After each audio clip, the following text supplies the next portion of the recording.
آپ یہ دیکھ لیں یہ صلاح الدین ایوبی کا تعلق بھلا کس چیز سے تھا؟ غوث اعظم کے مدرسے سے۔ حضور غوث اعظم کے مریدوں کی جماعت اس کے ساتھ شامل تھی۔ کون لوگ تھے جنہوں نے مدارس سے فیض پایا؟ رازی اور غزالی، حضور غوث اعظم، خواجہ اجمیر، یہ سب لوگ مدارس کے لوگ ہیں۔ کمزوریاں ہیں، غلطیاں ہیں، بہت ساری چیزوں کی اصلاح کی ضرورت ہے، لیکن یہ دین کا بہت بڑا قلعہ ہوتا ہے مدرسہ، لیکن اس کی مخالفت کی جاتی ہے۔ مجھے بتائیے اگر مدرسوں میں کمزوریاں ہیں تو کالجوں یونیورسٹیوں میں نہیں ہیں؟ ہم نے کبھی مخالفت کی ہے بند کر دو سارے؟ لیکن لوگوں کا جب خیال آتا ہے، جب ہمارے ایک سابقہ وزیر صاحب تھے سر راہ، کسی دعوت میں میری ان سے ملاقات ہو گئی تو انہوں نے کہا مدرسوں کا کردار کیا ہے آج کے ماحول میں؟ میں نے انہیں کہا کہ مختلف کورسز آپ کراتے ہیں نا، تو اس کے لیے پھر مختلف ویکنسیز ہوتی ہیں۔ جہاں بچوں کو مدرسے کا کورس کرایا جاتا ہے تو استاد بننا ہوتا ہے، اس نے خطیب بننا ہوتا ہے، مسجد کی ڈیوٹی کرنی ہوتی ہے۔ میں نے کہا آپ بالکل کوئی حکومت سرپرستی نہیں کرتی، لیکن اللہ کا فضل ہے۔ کبھی آپ نے کوئی مسجد سنی ہے جس میں جمعے والے دن مولوی نہ ملا ہو جمعہ پڑھانے کے لیے؟ کبھی آپ کو رمضان میں ایسی مسجد ملی ہے جس میں قرآن مجید سنانے کے لیے حافظ نہ ملا ہو؟ یہ ہو سکتا ہے کسی حافظ کو مسجد نہ ملے۔ تو مدارس کے ذمے جو کام تھا مدارس نے جم کے کیا ہے اور ڈٹ کے کیا اللہ کے فضل سے۔ اور مدارس کے لوگوں کو بھی کمزور نہیں پڑنا چاہیے، کبھی کسی وزیر مشیر مالدار کے روب میں نہیں آنا چاہیے، قطعاً نہیں۔ کیوں؟ کہ یہ وہ عظیم لوگ ہیں رسول اللہ صلی اللہ علیہ وسلم کے دین کے غلام، کہ ابھی ایک لفظ نہیں پڑھا ہوتا الف با تا سا، پہلے دن گھر سے نکلتے ہیں تو حضور فرماتے ہیں اللہ کے فرشتے ان کے پیروں کے نیچے پر بچھا بھی دیتے ہیں۔ پہلے دن اتنا بڑا اعزاز ملتا ہے۔ تو حضور کی محبت کا تقاضا ہے دین کا کوئی کام کیا جائے۔ ایک خاتون مسجد نبوی شریف میں جھاڑو دیتی تھی پر کوئی کام تو کرتی تھی نا۔ اور کس مسجد میں؟ جہاں 70,000 فرشتے صبح آتے ہیں 70 شام آتے ہیں، اس مسجد میں وہ خاتون جھاڑو دیتی تھی۔ بخاری ہے، جب ان کا انتقال ہو گیا صحابہ نے سوچا کہ حضور کو تکلیف ہوگی، بغیر بتائے جنازہ پڑھ دیا۔ حضور صبح تشریف لائے، تازی قبر دیکھی، اور محبوب وہ ہیں جو فرش پہ کھڑے ہو کے عرش کی خبریں دیتے ہیں۔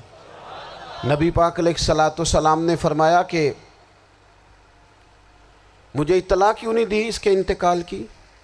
یہ کرم دیکھو، کوئی ڈیوٹی تو کرتی تھی نا یار، پر خلوص سے، پر پیار سے، پر اللہ کو راضی کرنے کے لیے، پر درد دل سے۔ اور دین کی ڈیوٹیاں کرنے والے دوستو سنو، حضور صبح آئے، قبر کو دیکھ کر فرمایا مجھے کیوں نہیں بتایا؟ یا رسول اللہ آپ کو تکلیف دینا مناسب نہ جانا؟ تو قبر پہ کھڑے ہو کے حضور نے فرمایا صف بناؤ میں دوبارہ جنازہ پڑھاؤں گا، صف بناؤ میں دوبارہ جنازہ پڑھاؤں گا۔ کوئی ڈیوٹی تو۔ تیسرا تقاضا حضور کی محبت کا، سمجھو میں بس بڑی جلدی بات سمیٹنے لگا ہوں۔ حضور کی امت سے پیار کرو، یہ نبی پاک کی محبت کا تقاضا ہے۔ حضور اس بندے سے بڑے راضی ہوتے ہیں جو حضور کی امت سے پیار کرتا ہے۔ آپ کو پتہ ہے حضرت جبریل امین علیہ السلام نے معراج کی رات حضور علیہ الصلوۃ والسلام سے عرض کی تھی کہ اللہ کی بارگاہ میں عرض کیجئے گا میری بھی ڈیوٹی لگ جائے آپ کی امت کے ساتھ محبت کرنے پر۔ تو یہ کیوں کہا تھا انہوں نے؟ علماء نے لکھا اس لیے کہا تھا کہ حضرت جبریل بھی جانتے ہیں کہ حضور کی امت سے محبت کی بات کی جائے نا تو نبی پاک راضی ہوتے ہیں۔ امت سے پیار کرو گے نا، امت سے۔ ایک صرف بات کا خیال رکھنا، عقیدہ برا ہو تو بات دوسری ہے، ورنہ میرے محبوب کی امت کا ایک ایک شخص جو مدینے والے کا کلمہ پڑھتا ہے، جو حضور کا غلام ہے، اس کے بارے میں اپنے دل میں گنجائش رکھنا، پیار رکھنا، وارفتگی رکھنا۔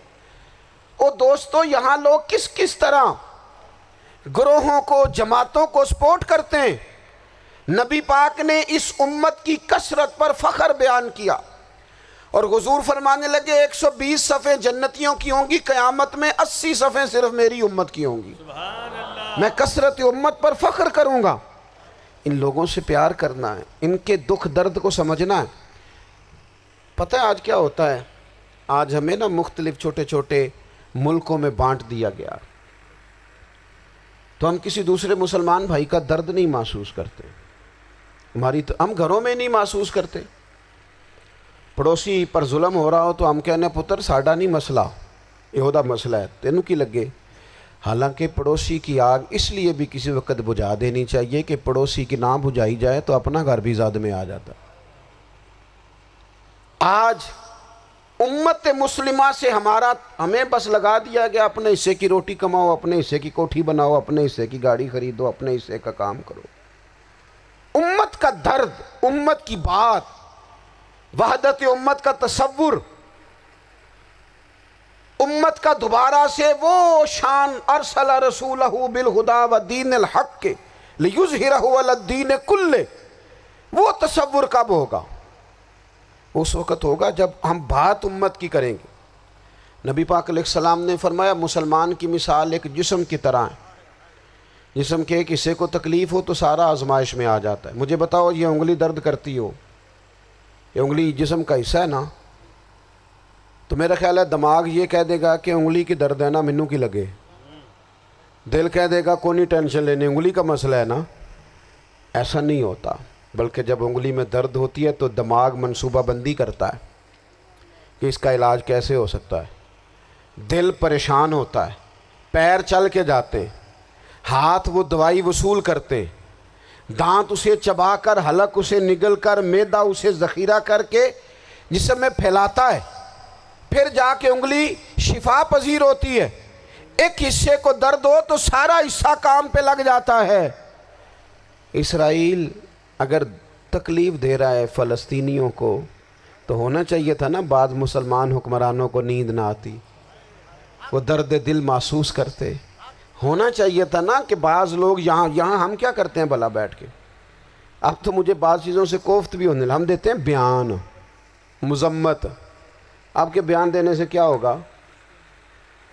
فلانے نے بھی بیان دے دیا، فلانے نے بھی کلپ دے دیا، یہ کیا کر رہے ہیں؟ یہ تو آپ زندہ رہنا چاہتے ہیں۔ وہ جس طرح آج کل ہمارے ہاں بہت ساری چونکہ جماعتیں ہیں تو کشمیر ڈے آتا ہے نا تو مل کے ریلی نہیں نکالی جا سکتی، سوال نہیں پیدا ہوتا، کیونکہ ہمیں جماعتوں کو زندہ رکھنا ہے۔ اس جماعت کی خبر الگ لگنی چاہیے، اس جماعت کی خبر الگ، تو ایسے کوئی انقلاب آئے گا؟ یاد رکھنا امت کو پوری کو ایک طاقتور آواز بننا پڑے گا، ہمیں تھوڑا تھوڑا اوپر اٹھ کے سوچنا پڑے گا۔ خدا را اللہ تعالیٰ مجھے معاف کرے اگر کوئی بات میں سطحی کر رہا ہوں، دل کی گہرائی سے عرض کرتا ہوں اب تو بڑا سخت وقت آ گیا۔ اب چونکہ اب تو کیمرے کی آنکھ آئی ہے تو وہ زخمی بچے دیکھے نہیں جاتے، وہ تڑپتی مائیں دیکھی نہیں جاتی، وہ سسکتی اور آواز دیتی بیٹیاں سنی نہیں جاتی۔ وہ آوازیں ایسی ہیں جیسے وہ رات کے سناٹوں میں چیخیں بن کے لوگوں کو جگایا کریں گی۔ خدا را کچھ جرم ایسے ہوتے ہیں جن کی سزائیں بڑی سخت ہوتی ہیں، جن کی معافی بڑی مشکل سے ہوتی۔ اپنے اندر جذبہ ایمانی پیدا کریں۔ اور میرے دوستو بستر پر بھی تو لوگ ماری جایا کرتے ہیں نا۔ اپنی زندگی رسول اللہ صلی اللہ علیہ وسلم کے دین کے نام کرو، جذبہ جہاد، شوق شہادت اور عشق رسول، یہ عناصر ہیں جو امت مسلمہ کو پیروں پر کھڑا کریں گے۔ 2 منٹ کے لیے سوچو، امت اگر اسی طرح کٹتی رہی، پریشان رہی، دکھتی رہی اور باری باری کر کے، اقبال نے کیا کہا تھا؟ اس نے کہا تھا وطنوں میں، انہوں نے کہا تھا کہ ان تازہ خداؤں میں بڑا سب سے وطن ہے، جو پیرہن اس کا ہے وہ مذہب کا کفن ہے۔ تو اقبال ہم کیا کریں؟ کہنے لگے بازو تیرا توحید کی قوت سے قوی ہے، اسلام تیرا دیس ہے، کیونکہ تو مصطفی ہے۔ تو بحیثیت مسلمان سوچنا شروع کر، بحیثیت مسلمان، اور یوں تو سید بھی ہو، مرزا بھی ہو، افغان بھی ہو، تم سبھی کچھ ہو، بتاؤ کہ مسلمان بھی ہو۔ تمہارے اندر کہیں سے کوئی مومن بھی بولتا ہے کہ نہیں؟ علاقائی تعصبات اور ملکی سرحدوں میں قید ہو جانے والوں، تم ایک نبی کی امت ہو۔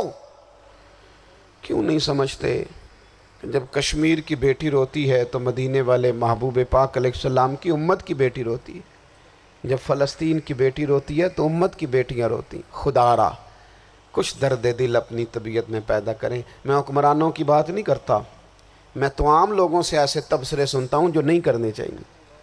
وہ نہیں جی نہیں، دوسرا رخ بھی دیکھو، عام آدمی اٹھ کے، عام لوگ بھی یہ خطرناک سوچیں اور ان سے خوفناک نتائج برآمد ہوں گے۔ تو 3 باتیں میں نے آپ کی خدمت میں عرض کی ہیں۔ ایک تو کوشش کریں اپنی زندگی کے اندر کہ زندگی کو سادہ کریں، پیسہ ضرور کمائیں لیکن پیسے سے پیار نہ کرو، پیار تو مدینے والے رسول سے کرنا۔ دولتیں، ہرس، ہوس، طمع، ان سے باہر آؤ۔ اور دوسری گزارش آپ کی خدمت میں یہ عرض کی ہے، کچھ نہ کچھ دین کا کام، اور اس میں بھی شہرتوں سے بچتے ہوئے، تصویروں سے بچتے ہوئے۔ میں ہر محفل میں شاید کہتا ہوں میری فوٹو آ رہی ہے اور لائیو آ رہا ہے اور فلاں ہو رہا ہے، لیکن اس محفل کا خوبصورت انسان وہ ہے جو سب سے پیچھے بیٹھا ہے، وہ کسی فوٹو کے لیے نہیں آیا۔ اور میں ڈھیر سارے لوگ دیکھ رہا ہوں، یہ جو آگے بیٹھ جاتے ہیں بعض اوقات 5 7 10 لوگ، یہ بڑی تصویر سازی کرتے ہیں، لیکن جو پیچھے بیٹھے ہوتے ہیں ان کی کوئی فوٹو نہیں آتی۔ اور میں نے بہت سارے لوگوں کو دیکھا ہے کبھی موبائل کو ہاتھ بھی نہیں لگاتے، لیکن جن کے لیے آئے ہیں انہیں تو پتہ ہے نا کون کون آیا ہے۔ اور کچھ دین کے لیے کریں۔ اور تیسری گزارش آپ کی خدمت میں یہ ہے کہ امت بن کر بھی ضرور سوچیں اور امت کے دکھوں کا مداوع بھی کریں اور امت مسلمہ کا درد بھی اپنے سینے میں ضرور محسوس کریں۔